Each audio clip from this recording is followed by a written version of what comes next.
Welcome back to day 4 of Better English Bite Sized, the daily interactive podcast built to take your communication from basic to absolute pro. I'm Mark. And I'm Amber. You have officially made it past the halfway point of our 7-day fluency sprint. We loved reading your debates in the comments yesterday. You handled those disagreements with so much class and professionalism. You really did. Today, we are spending a full 15 minutes tackling what is easily the most confusing, frustrating part of the English language for learners. Oh yes, the dreaded phrasal verbs. If you don't know what a phrasal verb is, it's when native speakers take a normal action verb, like catch or run, and add a tiny preposition to it, like up or into. Suddenly, the entire meaning of the word changes. And native speakers use them constantly. If you are stepping into a business development role, managing a team, or just hanging out with friends, you cannot survive without phrasal verbs. So today, we are going to crack the code on 4 of the most essential ones. Let's dive right into number 1. Catch up. Listener, say that out loud with me right now. Catch up. Catch up actually has 2 completely different meanings depending on the situation. The first meaning is casual. It means to meet with someone you haven't seen in a long time to talk about life. Exactly. So instead of saying, let's meet and talk about our lives, you just say, let's catch up over coffee this weekend. Listener, your turn to practice. Imagine you run into an old friend from university. Pause the audio and ask them to get coffee this weekend using catch up. Go ahead. Great job. We should definitely catch up over coffee is perfect.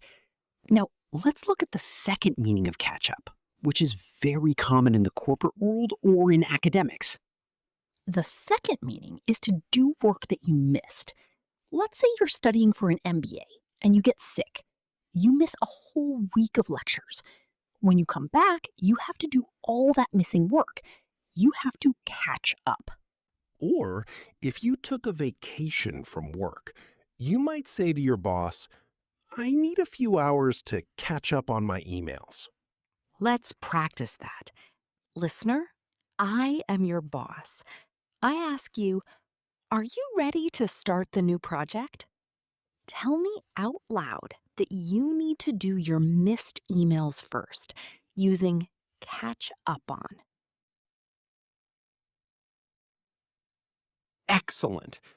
I just need to catch up on my emails first. You sound incredibly natural. All right, let's move to our second essential phrasal verb, figure out. Say it out loud, listener. Figure out. To figure out means to solve a problem or to finally understand something confusing. It is the ultimate problem-solving phrase. Instead of saying, I will solve this problem, native speakers almost always say, I will figure it out. It sounds proactive and capable.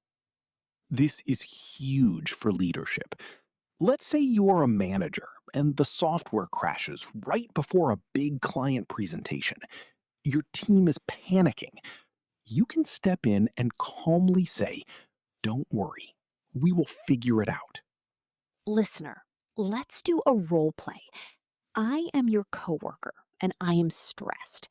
I say to you, the client wants a completely different design and we only have one day. Tell me not to worry and that we will solve it using figure it out. Say it out loud. 3, 2, 1. Boom. Don't worry, we'll figure it out. It instantly calms the room down. Okay, we are halfway through. Our third phrasal verb is a double threat. It is run into. Say it out loud. Run into. Just like catch up, this has a casual meaning and a professional meaning. Casually, to run into someone means to meet them completely by accident. You didn't plan it. Right. So if you see your neighbor at the grocery store, you didn't meet them. You ran into them. You could say, I ran into John at the store today. But in a professional or project management setting, run into means something entirely different. It means to experience an unexpected problem. This is such a great advanced phrase. Let's say you are a civil engineer on a construction site. You start digging, and suddenly you hit a massive underground pipe that wasn't on the map. You didn't plan for this. Instead of saying, "We have a bad problem," you would call your project manager and say, "We ran into an issue with the foundation." It softens the bad news and sounds highly professional. Listener, let's practice delivering bad news diplomatically. Tell me out loud that your team experienced an unexpected problem with the budget using ran into. Perfect. We ran into an issue with the budget. It is so much better than yelling, "The budget is ruined." Now for our final phrasal verb of the day. Point out. Say it with us. Point out. To point out means to direct someone's attention to an important fact or detail. It is incredibly useful in meetings when you want to share an observation without sounding like a know-it-all. Instead of saying, "Look at this mistake," you say, "I'd like to point out a small error on page 3. Or, if you want to highlight something positive, you can say, "I want to point out how hard the marketing team worked this quarter." Let's practice. Listener, pretend you are analyzing a graph in a meeting. Say out loud, "I'd like to point out that our sales have increased." Perfect. You are officially mastering phrasal verbs. Now, because this is a deep dive episode, it is time for the ultimate pro-level boss challenge. We are going to test all 4 phrasal verbs in one massive role play. Deep breath, listener. You can do this. I am going to give you a scenario, and you need to respond out loud using the correct phrasal verbs. Scenario 1.